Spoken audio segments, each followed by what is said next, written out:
everyone, my name is Karen, this is my channel Rather Be Reading, and today I'm bringing to you some 5-star TBR predictions.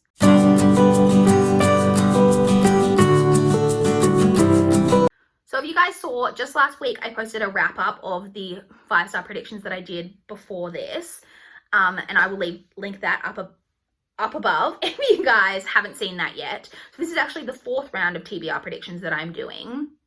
So most people kind of pull from their whole TBR. I've mentioned this before, but just to reiterate, I only go for my first shelf of my TBR because I'm not a mood reader and I generally read my TBR chronologically in the order that I've received them. So to make sure that it's not 10 million years until I read the book and can tell you guys whether it ended up being a 5-star, I generally just pick from that first section of that's up and coming on my TBR. And the 3 books that I have in this round are all actually coming off my TBR really, really soon.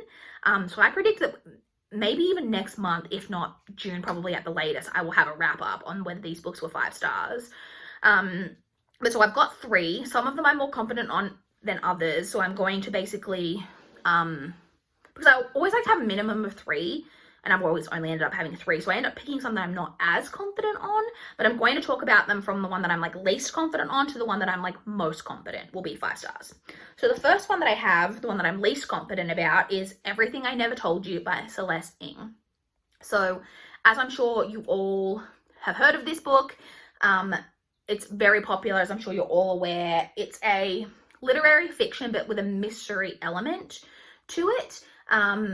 It's set in 1970s in a small town in Ohio, and I believe we're following a Chinese-American family, and one of the daughters has been found dead in the local lake.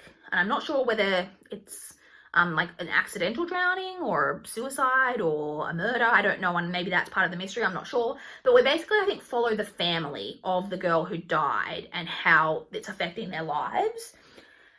Now, this one I'm not sure about. I mean, I think I'm really going to like it, but I'm not as sure on, only because I haven't read anything by Celeste Ng. She's basically, I think she's only got the 2 novels out, so I haven't read anything by her, so I'm not sure of her, writing or anything.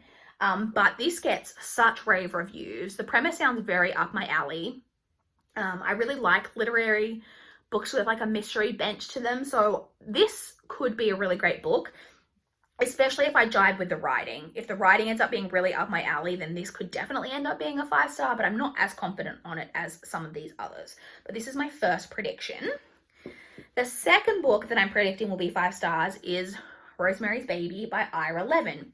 So the theory behind this one is that this is a movie, Rosemarys Baby. There is a movie adaptation of this, and it is my favorite horror movie ever, I think.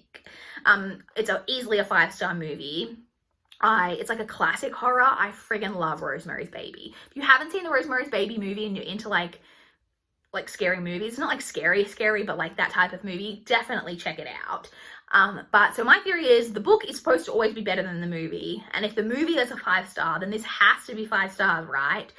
Having said that, I do have some reservations, only because I actually find that the medium that I generally end up enjoying more is however I experienced it first. If I read the book first, then I generally like the book better. Not always, but this is generally what happens. But then if I've read the book and then see the movie, I like the book. But if I've already seen the movie and then I read the book, I quite often end up liking the movie better. And so, like, I can think of most of the adaptations that I like the movie better than the book. It's the case is that I had already seen the movie before I read the book. So that gives me a slight pause, but I really love this story, hoping that it will be a 5-star, because like I said, the movie is amazing, and I'm just really looking forward to, even if this is shit, I'll get to rewatch the movie afterwards and experience one of my favorite movies. So the final one on this predictions video, the one that I am most confident will be a 5-star, is Only Ever Yours by Louise O'Neill. So for anyone who's been watching my channel for a little while, then you know that Louise O'Neill wrote my favorite book of last year, which was Asking for It. And this is, I believe, her debut. I believe this is her first one that she published, and then Asking for It was her second. But this one, I think, has a more dystopian, like, speculative twist.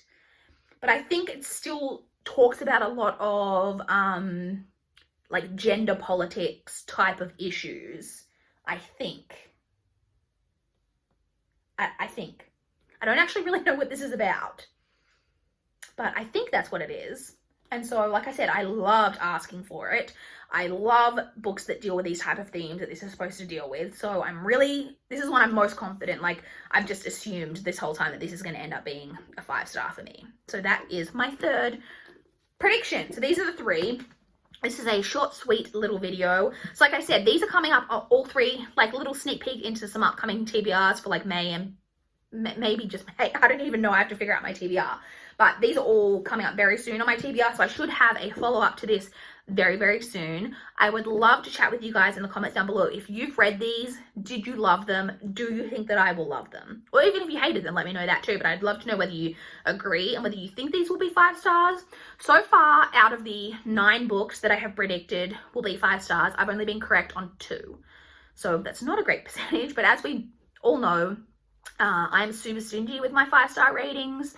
So it's not surprising that only 2 of the 9 have been, and I don't think I've rated anything below, I think the lowest I've had is a 3.75, so I haven't hated any of the books that I've predicted. So, I mean, who knows, maybe one of these I'll end up hating, although I don't think so. These all sound great. So yeah, I would love to chat with you guys in the comments down below. Like I said, if you've read them, let me know whether you think that I'll love them. Please like this video if you liked it. Please subscribe if you want to see more from my channel. But that is all I have for this video today. Bye guys.